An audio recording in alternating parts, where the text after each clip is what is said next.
মা, হিমে বসে কি করছিস কালি? মালা গাঁথছি, আজ রাত্রিরে আমার মেয়ের বিয়ে। কই, আমাকে বলিসনি তো?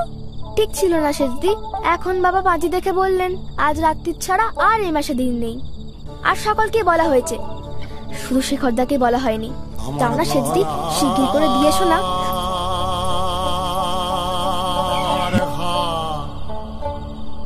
এ কি করলে ললিতা? কেন, কি হলো? জানো না কি হলো? কালকে জিজ্ঞেস করে এসো আজকের রাত্রিরে গলায় মালা পরিয়ে দিলে কি হয়। হঠাৎ কি একটা কাজ করে ফেললে বলো তো? যাও আবার।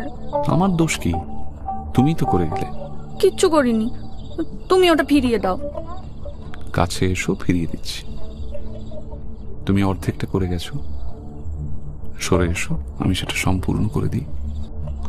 কাছে না এলে পাবে না। তবে আমার কাজ নেই। কেন এমন করলে? তুমি করেছিলে কেন?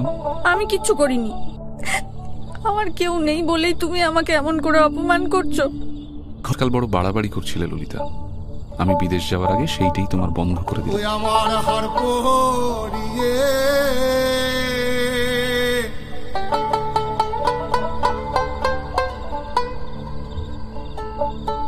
আমার হার পড়িয়ে